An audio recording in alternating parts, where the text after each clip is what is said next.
Saúdo a todos com a graça e a paz de Jesus Cristo, nosso Senhor. Quero desde já manifestar a todos a minha gratidão e alegria por conhecê-los, conhecer mais uma igreja presbiteriana, que até então não conhecia, apesar de ouvir falar, e ter a alegria também, meus irmãos queridos, de louvar, adorar, bendizer este Deus maravilhoso na companhia de todos vocês. Certamente para mim tem sido, durante todo este culto, uma alegria muito grande ter a companhia de todos vocês dentro do meu papel de adorador, dentro do exercício da minha adoração. Meus irmãos, vamos ler o texto bíblico. Evangelho segundo Mateus, capítulo 8,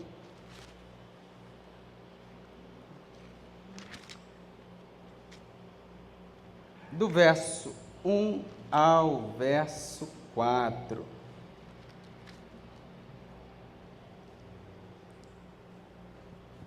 Mateus capítulo 8, do verso 1 ao verso 4.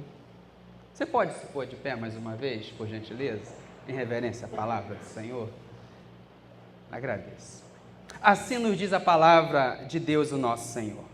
Ora, descendo ele do monte, grandes multidões o seguiram. E eis que um leproso, tendo se aproximado, adorou, dizendo: Senhor, se quiseres, podes purificar. E Jesus, estendendo a mão, tocou-lhe, dizendo: quero, fica limpo. E imediatamente ele ficou limpo da sua lepra. Disse-lhe então Jesus: olha, não digas a ninguém, mas vai, mostra-te ao sacerdote e fazer a oferta que Moisés ordenou para servir de testemunho ao povo. Assentai-vos, meus irmãos, queridos, igreja amada do Senhor Jesus Cristo, que o Espírito Santo de Deus ilumine nossas mentes e nossos corações, para que o propósito do Senhor Deus, ao nos trazer aqui nesta noite, ao nos destacar este texto, sejam cumpridos em nossas vidas. Eu não sei quais são os propósitos do Senhor ao falar ao teu coração. Eu sei o que Ele falou ao meu coração ao me destacar este texto e ao me trazer edificações extraordinárias. Mas é certamente que o Senhor tem um propósito contigo. E a palavra de Deus, que não volta em vão ou vazia, mas sempre faz aquilo que lhe apraz, certamente há de cumprir o propósito do Senhor no seu coração, na sua mente, que seja edificação, que seja acréscimo na fé, que seja o despertar para um relacionamento mais vivo e eficaz com este Deus maravilhoso. Realmente eu não sei, pois o papel que me cabe aqui nesta noite é expor a palavra do Senhor e deixar o Espírito Santo de Deus falar ao coração de toda a igreja. Amados e queridos irmãos, John MacArthur, no seu livro Caos Carismático, no capítulo 7, se eu não me engano, tratando sobre a seguinte questão, título daquele capítulo, que é: são os milagres a norma para os dias de hoje? Ele vai responder neste capítulo que não é, os milagres não são a norma para que a igreja hoje paute a sua vida em busca de um milagre a cada dia. Mas ele vai ali, de uma forma muito didática, clara, nos mostrar que dentro da Bíblia ou da história bíblica, existiu momentos em que os milagres, eles aconteceram em períodos distintos, mas com propósitos muito bem claros, estabelecidos pelo próprio Deus. E algo que é consenso também entre outros estudiosos, MacArthur ele vai dizer que houveram 3 momentos em que os milagres aconteceram de uma forma extraordinária e em grande profusão. No tempo de Moisés e Josué, no tempo dos profetas Elias e Eliseu, e no Novo Testamento, com Jesus e os apóstolos. John MacArthur ele vai nos dizer e ensinar que Deus tinha propósitos muito bem esclarecidos e estabelecidos ao agir desta forma extraordinária nesses 3 momentos.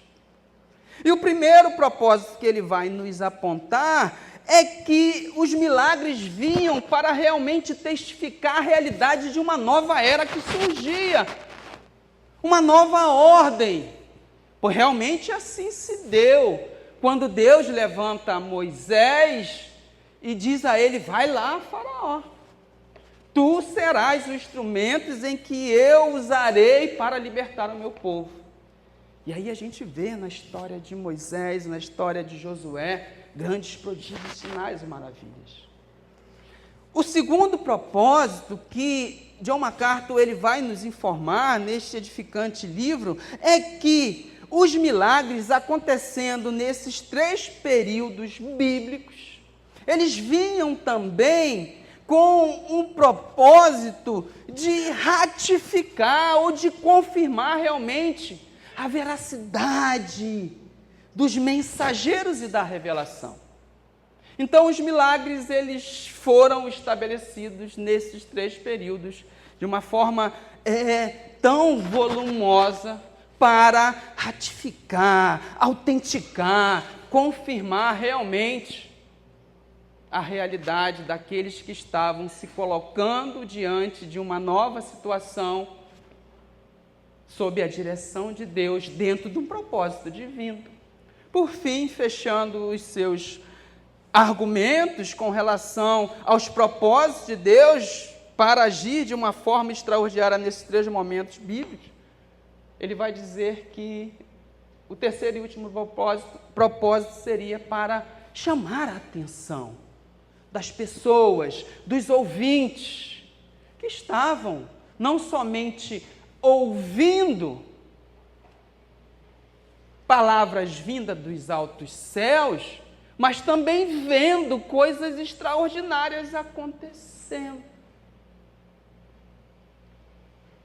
E dentro do segundo propósito que eu citei aqui, que era realmente de autenticar, de confirmar, de ratificar aquele personagem que estava agindo no determinado momento da história, dentre esses 3 momentos que nós falamos aqui, o texto em que nós lemos e o contexto nos fala de Jesus Cristo.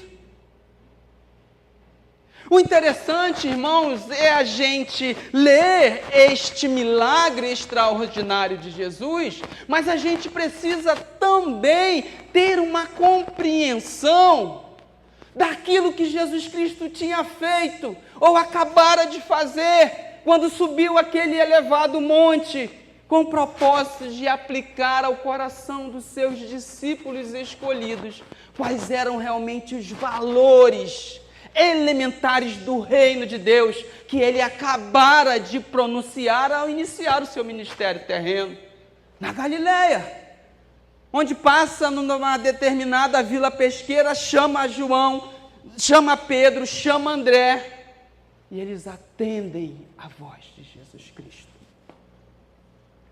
E aí Jesus, retirando-se para um lugar separado, faz o seu primeiro e grande discurso do livro do Evangelho de Mateus, que é o famoso e destacado Sermão da Montanha, o Sermão do Monte, o mais extraordinário discurso pronunciado por um homem na face dessa terra. Porque nesse grande discurso, no Sermão da Montanha, Jesus Cristo está falando a judeus. Mateus escreve este evangelho, irmãos queridos, como destinatários primeiros crentes judeus. O evangelho de Mateus foi escrito primeiramente para judeus, para aqueles judeus que haviam adentrado as fileiras da fé cristã, para fortalecê-los na fé e na doutrina cristã, mas também para mostrar aos judeus a realidade do cumprimento das promessas de Deus, que Jesus Cristo realmente era o Messias prometido. E daí, diante desses homens judeus, carregados de toda uma carga e um jugo religioso judeu, Jesus os chama para adentrarem ao seu reino. John Stott vai dizer que o Sermão do Monte, ele é extremamente contracultural. Se você, meu irmão, minha irmã, Igreja de Cristo Jesus, quer realmente se embriagar ou fazer uma imersão profunda nos valores de Cristo, leia, releia, medite no Sermão da Montanha. Aqui, neste primeiro grande discurso, Jesus Cristo desafia aqueles homens a largarem toda a sua carga religiosa, de uma religiosidade passada por uma liderança religiosa que não aproximava as pessoas de Deus, que não ensinavam a palavra de Deus, que pervertiam a palavra do Senhor, que jogava duros e pesados jugos sobre aquele povo, a ponto de Jesus Cristo os conclamar a vir a Ele, pois Ele lhes daria descanso para as vossas almas. E aí a gente entende o porquê Jesus Cristo realiza este milagre. Jesus Cristo tinha acabado de falar minutos de uma forma ininterrupta. Grandes multidões que afluíram para aquele monte, como o texto de Mateus 7, verso 28 e 29 diz: desciam com Jesus Cristo daquele monte maravilhados, porque o texto nos diz isso. Quando Jesus acabou de proferir o sermão do monte, estavam as multidões maravilhadas da sua doutrina, porque, verso 29 do capítulo 7, porque Jesus Cristo ensinava como quem tem autoridade, e não como os escribas, não como os fariseus. Jesus havia acabado de falar do amor. Ouviste que foi dito, diz Jesus, ensinando aqueles homens: amarás aos vossos amigos e odiarás aos vossos inimigos. Eu, porém, vos digo, amai a todos de uma forma indistinta. Talvez muitos aqui já ouviram aquele ditado que diz: o discurso comove, mas o exemplo arrasta. E Jesus mostra isso na prática realmente. Ele havia acabado de fazer um discurso extraordinário, havia tocado profundamente o coração e a mente daqueles homens, daquelas mulheres, daquela multidão. Eis que agora descem as multidões extasiadas, maravilhadas. Jesus Cristo vai à frente, cercado por homens e mulheres.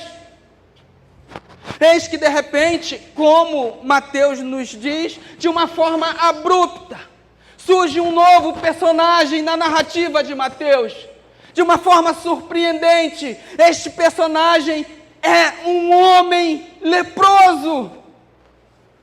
Ora, ia descendo Jesus juntamente com as multidões maravilhadas ali, cada um visando seguirem os seus destinos, Jesus Cristo ir para casa, cada um voltar para a sua casa maravilhado, ou Jesus Cristo seguir ensinando as maravilhas concernentes ao reino dos céus.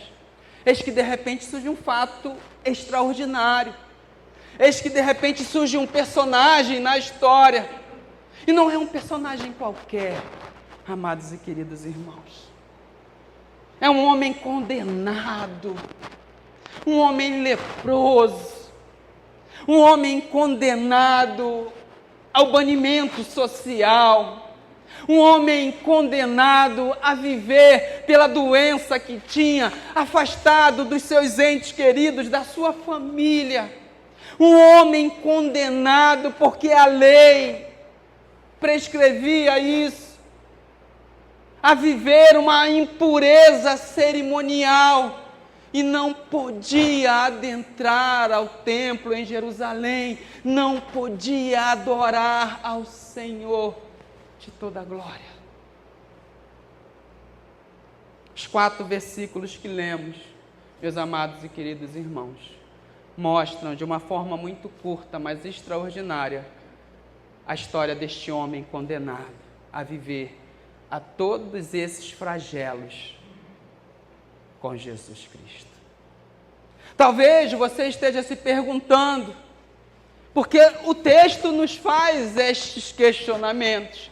Por que este homem teve tamanha atitude? Por que este homem teve tamanha audácia? Por que este homem resolve impedir a comitiva de Jesus e ter a ousadia de ter um comportamento deste? Se a gente voltar um pouquinho, a gente vai ver o porquê de tamanha fé. Vamos voltar um pouco, meus amados e queridos irmãos, e ver de uma forma muito rápida. Jesus inicia o seu ministério após vencer o Satanás no deserto e todas as tentações. Verso 23 do capítulo 4, percorria Jesus toda a Galileia, ensinando nas sinagogas, pregando o evangelho do reino e curando toda sorte de doenças e enfermidades entre o povo. Certamente esse homem leproso e condenado viu muitos aleijados andarem, viu muitos cegos enxergarem, e ele criou uma ardente expectativa no seu coração, uma fé desenvolvida por aquilo que Jesus Cristo já havia ensinado e feito e realizado. E por isso este homem tem tamanho comportamento, tamanha atitude exemplar, e ele certamente vinha à espreita de Jesus. Eu tenho que me encontrar com esse Jesus maravilhoso, ele tem que me curar desta doença incurável. E Jesus sobe ao monte. Eu posso imaginar esse homem com uma expectativa ardente no pé daquele monte, dizendo: eu só vou sair daqui quando Jesus de lá descer, porque de hoje não passa.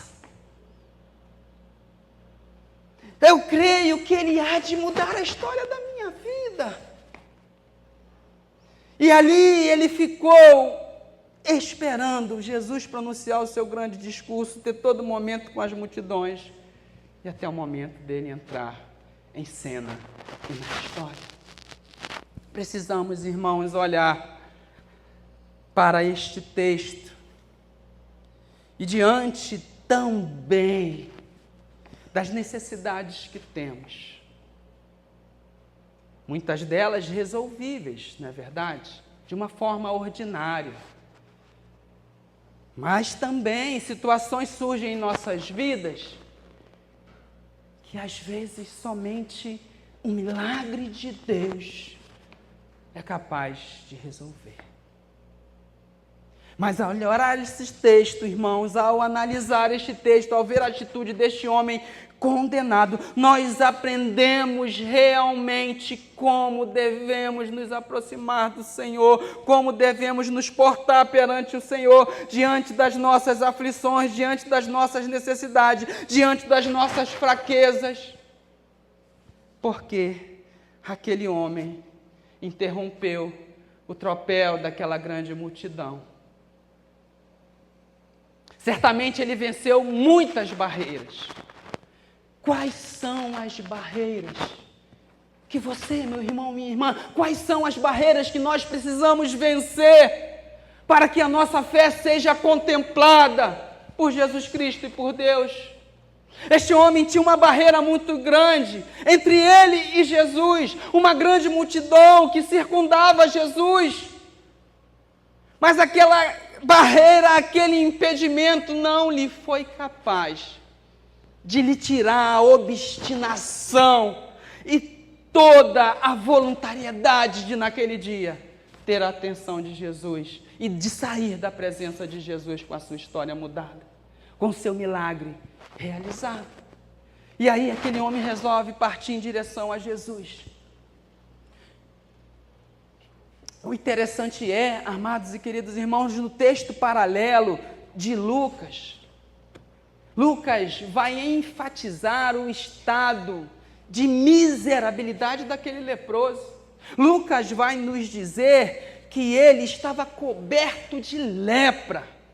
Era um homem coberto de lepra, onde não somente no aspecto visual se identificava a enfermidade acometendo aquele homem, mas também com um mau cheiro que exalava. E aquele homem resolve ir em direção a Jesus. Eu fico a imaginar, irmãos, aquele homem andando, a multidão abrindo, porque não queriam ser tocados, ter contato com aquele leproso miserável, com aquele homem condenado. Talvez muitos estupefatos diziam, tal como a gente vê muitos fatos acontecendo hoje à nossa frente, e a gente fica boquiaberto e diz, eu não acredito que isso está acontecendo. Certamente muitos daquela multidão abrindo o caminho, eu não acredito que este homem está vindo para cá, no meio de nós. Este homem está buscando contato social. E a multidão abriu. Aquele homem chega perante Jesus Cristo. Verso 2. Tendo ele se aproximado, se prostrou aos pés de Jesus, adorou e disse, Senhor, se quiseres, podes purificar. Este homem nos dá uma lição muito grande de reverência. Este homem, irmãos, nos dá uma lição muito grande de submissão. Este homem nos dá uma lição muito grande pela sua necessidade de reconhecer realmente que na relação com o Senhor, quem é o Deus Todo-Poderoso e quem é o servo necessitado. Aquele homem adora a Jesus, se prostra, se lança aos pés de Jesus. Esta atitude, irmãos, era extremamente reprovável pelos judeus. E ninguém fazia isso perante ninguém. Nenhum homem, pela lei, tinha a liberdade para se ajoelhar, se prostrar perante um outro homem, mas só que este homem miserável, este homem condenado, sabia que não estava diante de um homem qualquer. E por aquilo que ele fala, por aquilo que ele demonstra fazer, comprova realmente a concepção da sua mente e o desejo do seu coração. E prostrado aos pés de Jesus, ele diz, Senhor. Senhor é um título de Jesus, amados e queridos irmãos. É um título que a igreja pegou daquilo que se atribuía aos imperadores, porque o título de Kyrios, Senhor em grego, somente era dado a um imperador romano, pela soberania que ele tinha pelo seu vasto império. Mas este homem, reconhecendo a soberania de Jesus Cristo, diz, Senhor, eu reconheço o teu poder, eu reconheço a tua autoridade, eu reconheço a tua soberania, eu reconheço a tua capacidade de atender àquilo que de uma forma muito enfática eu tenho clamado a ti, ó Deus. em João 13, se eu não me engano. Verso 13, Jesus falando aos discípulos, diz: vós me chamais o Mestre e o Senhor, e dizeis bem, porque eu o sou. Jesus Cristo é o Senhor soberano sobre tudo e sobre todos. João vai nos mostrar isso, que ele já pré-existia antes da fundação do mundo, e tudo o que foi feito por intermédio dele, e que sem Jesus Cristo nada do que foi feito se fez. Paulo vai nos dizer em Colossenses que ele é a expressão, é a imagem do Deus invisível. Ou seja, aquele homem leproso sabia que estava diante do próprio Deus Todo-Poderoso. E ele reconhecia o poder de Jesus, tal como ele era poderoso. Jesus Cristo manifestou o seu poder, amados e queridos irmãos, sobre as enfermidades. Jesus Cristo, como Senhor soberano sobre tudo, manifestou o seu poder sobre os fenômenos da natureza. Diante do vento, da tempestade, do mar revolto, Jesus deu uma palavra de ordem, as ondas se acalmaram, se amainaram, o vento cessou e a bonança se fez. Jesus manifestou o seu poder sobre os demônios, sobre o império das trevas, diante de uma ordem que lhe dava. E os demônios batiam em retirada, reconhecendo o poder de Jesus Cristo. E é este poder extraordinário, este poder soberano, que este homem reconhece em Jesus Cristo. Que somente Jesus, sendo o próprio Deus manifesto, sendo o Cristo do Senhor, o ungido de Deus, teria a capacidade de lhe trazer a cura daquela doença incurável naqueles momentos e naqueles dias. É necessário, irmãos, reverência, é necessário reconhecer o senhorio, o poder de Deus. Porque às vezes a gente está num relacionamento com Deus, na verdade, a gente cai numa religiosidade mórbida, fria, em que a gente já não vive mais a realidade do poder de Deus se manifestando em nossas vidas. Não estou dizendo de uma forma extraordinária não, irmãos. Eu estou falando realmente de acordar e contemplar mais um dia e dizer: Senhor, muito obrigado, porque eu não era merecedor de contemplar mais este dia, mas pela Tua graça o Senhor estabelece esta bênção em minha vida. E reconhecer que tudo em nossas vidas, como louvamos aqui nesta noite, irmãos, se o Senhor não estiver agindo por nós, sem Ele nada nós podemos fazer. Aquele homem reconhece o poder de Jesus Cristo. Aquele homem sabia que estava diante daquele que poderia resolver, solucionar a sua questão difícil e impossível. Aquele homem demonstrava uma fé inabalável. Hebreus vai nos dizer que a gente precisa ter fé, mas é necessário também que todos aqueles que se achegam a Deus creiam que Ele existe e que se torna galardoador daqueles que o buscam.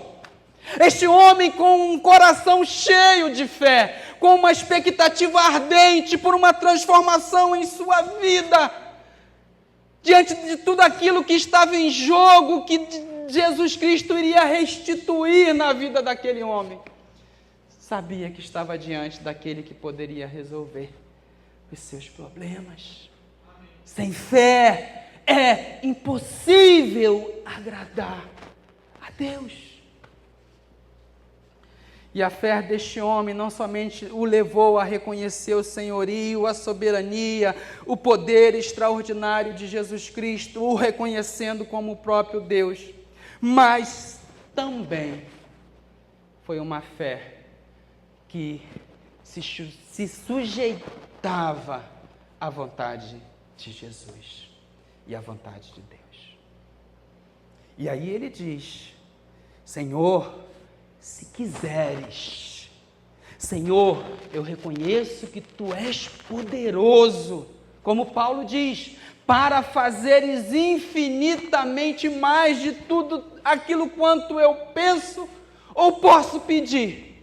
Mas se Tu quiseres, Deus, se Tu quiseres, Senhor, se for da Tua vontade, Tu tens todo o poder, Tu podes me purificar, Senhor. Uma fé genuína, uma fé viva, irmãos, uma fé que avança, como o autor aos Hebreus nos define o conceito de fé, uma fé que avança sobre aquilo que não está se vendo ainda. É uma fé que se submete à soberana e santa vontade de Deus, tal como Jesus Cristo nos deu um exemplo maior. Quando orando ao Pai, no seu momento mais agoniante neste mundo, onde estava prestes a receber todos os vasos de ira destinados a nós, e que foi lançado sobre ele lá naquela cruz, no abandono do Pai, ele diz: Senhor, Pai, se for possível, passa de mim este cálice, mas contudo, que seja feita a Tua vontade. Uma fé viva, uma fé com ardentes expectativas, uma fé que vem de um relacionamento intenso com este Deus maravilhoso. É uma fé que se submete à vontade do Senhor. E daí, ele faz esta afirmação, ele dá esse testemunho. Eu fico imaginando aqueles segundos entre ele acabar de falar tudo aquilo que ele falou e a sua expectativa em reação àquilo que Jesus faria. E daí Jesus diz, verso 3, Jesus estendendo a mão. O texto paralelo de Marcos 1:41 vai dizer que Jesus, profundamente compadecido. Na tradução NVI vai dizer que Jesus, cheio de compaixão, toca aquele homem leproso e condenado e diz: quero, a minha vontade é esta, que você seja limpo. E imediatamente ele ficou limpo da sua lepra. Os irmãos se lembram da cura dos 10 leprosos de Lucas 17, se eu não me engano? Os 10 leprosos que andavam em conjunto, um consolando ao outro, por tudo aquilo que a gente já falou, se deparam com Jesus Cristo passando, e de longe, por tudo aquilo que lhes impedia chegar à presença de uma outra pessoa, a não ser leproso, de longe eles clamavam a Jesus: Jesus, tem misericórdia, Senhor, tem compaixão, Senhor, tem misericórdia de nós. E aí Jesus Cristo diz: vai em direção ao sacerdote, ao sumo sacerdote. E o texto diz que à medida em que eles iam, foram curados. Mas o que nós queremos abordar aqui é a forma, é o jeito, é a diferença com que Jesus Cristo trata este homem condenado e leproso. Naquele momento em Lucas, Jesus Cristo curou, manifestou a sua vontade com uma só palavra liberada. Aqui no texto, Jesus poderia muito bem dizer àquele homem: sim, eu quero, fica limpo, homem condenado e miserável.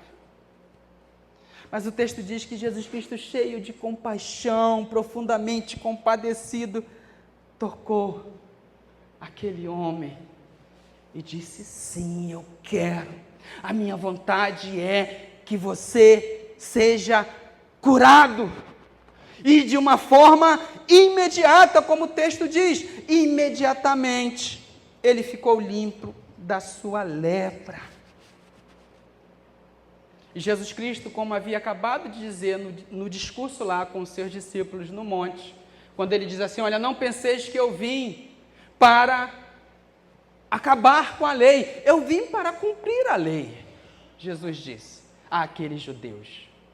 E daí ele diz: disse-lhe então Jesus: olha, não digas a ninguém, mas vai, mostra-te lá ao sacerdote, porque ele é quem tem a autoridade e a capacidade de dar a fé pública, realmente atestar a sua cura. Vai lá, faz tudo o que a lei preceitua.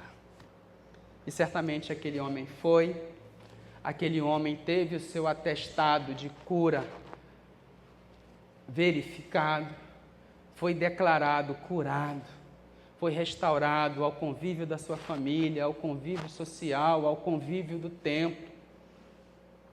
E tudo isso por aquilo que Jesus Cristo fez. Mas os milagres de Jesus, meus amados e queridos irmãos, como John Stott vai dizer, o valor dos milagres de Cristo se encontra menos em seu caráter sobrenatural do que em seu significado espiritual. Jesus Cristo, com cada milagre, tinha um propósito de mostrar aquilo que realmente ele veio para fazer neste mundo, como sendo Cristo ungido, o Filho de Deus. A lei dizia que todo aquele que tocasse a um impuro ou a um leproso, automaticamente era considerado impuro cerimonialmente. E Jesus Cristo tocou aquele leproso. Jesus Cristo ficou impuro. Mas, segundo aquilo que John Stott afirma, ou seja, eu vou repetir, que o valor dos milagres de Cristo, ele se encontra menos em seu caráter sobrenatural do que em seu significado espiritual, porque dentro de um panorama teológico amplo e dentro do plano redentivo de Deus, a gente entende a grande e gloriosa obra espiritualmente extraordinária que Jesus Cristo fez em nossas vidas, irmãos. Porque no lugar deste homem estava eu, estava vocês, condenados, miseráveis homens que éramos, como Davi vai dizer, mergulhados no Salmo 40, num tremendal de lama, imundos dos pés à cabeça, totalmente depravados, como Paulo vai dizer aos Efésios, mortos nos nossos delitos e pecados, inimigos de Deus, merecedores da ira do Senhor. Mas o Senhor se encheu de compaixão por nós. O Senhor nos amou de uma forma tamanha e tremenda, que para cumprir o seu propósito redentivo, enviou o seu próprio Filho para resolver o problema que ninguém aqui neste mundo tinha condições de resolver, porque não existia um justo sequer. E Jesus Cristo assumiu a nossa impureza para nos tornar limpos. Jesus Cristo se fez impuro por nós, ao tocar-nos e limpar-nos de toda a imundície que existia em nosso coração. Jesus Cristo realizou um grande e extraordinário milagre em nossas vidas, meus amados e queridos irmãos. O sangue de Jesus Cristo, como todo o animal que era morto e o sangue derramado e aspergido no altar, como oferta da cura de cada leproso e impuro. Jesus Cristo derramou o seu sangue para nos purificar de todos os nossos pecados. Amém. O grande e mais extraordinário milagre Jesus já realizou nas nossas vidas. Mas nós ainda estamos neste mundo, estamos caminhando para a glória, mas temos as palavras de Cristo em nosso coração e mente, quando ele se despedindo dos discípulos em João, ele diz: digo-vos estas coisas para que tenhais paz em mim. No mundo tereis aflições, mas tende bom ânimo, eu venci o mundo. Jesus Cristo, irmãos, venceu o pecado, Jesus Cristo venceu Satanás, Jesus Cristo venceu a morte. E a vitória de Cristo é a nossa vitória. Com Cristo Jesus nós fomos sepultados e com Ele fomos ressuscitados para uma nova vida. Louvado e exaltado seja o Senhor. Meus amados e queridos irmãos, o milagre, o extraordinário de Deus não é a norma que Deus atua nos dias de hoje, mas Deus, Ele é soberano, Deus, Ele tem liberdade para agir da forma como Ele quer, e os milagres estão acontecendo por aí. Eu finalizo, irmãos, esta mensagem, se os irmãos me permitam. Ontem eu estava no aniversário de 15 anos de uma prima, que quando nasceu, prematura de 5 meses, todos os médicos, não somente um hospital, de 3 hospitais que ela passou, dizia, ela não vai sobreviver. 5 meses, 25 centímetros de tamanho, 850 gramas de peso. E foi um milagre de Deus. Um milagre que surpreendeu a medicina. Deus tem liberdade, Ele é poderoso, irmãos, para continuar a fazer milagres, mas os milagres não devem ser a norma que a igreja deve se pautar nos dias de hoje. Sim, o Senhor nos dá toda a liberdade, o Senhor nos dá acesso à sua presença. O autor aos Hebreus vai dizer que Jesus Cristo é o nosso sumo sacerdote que adentrou os céus, e nós não temos sumo sacerdote que não se compadeça das nossas dores, das nossas fraquezas, mas Ele nos deu acesso à presença do Senhor, e por isso nós devemos entrar com intrepidez no Santo dos Santos, clamar ao Senhor, tal como o salmista no Salmo 119, se eu não me engano. Amo o Senhor, porque Ele ouviu a minha voz quando clamei por socorro. Meus irmãos queridos, nós somos um milagre de Deus. Essa nova vida que Deus nos deu é fruto de algo extraordinário que nós não tínhamos condições de fazer, porque as nossas justiças eram trapos de imundícias consideradas pelo Senhor.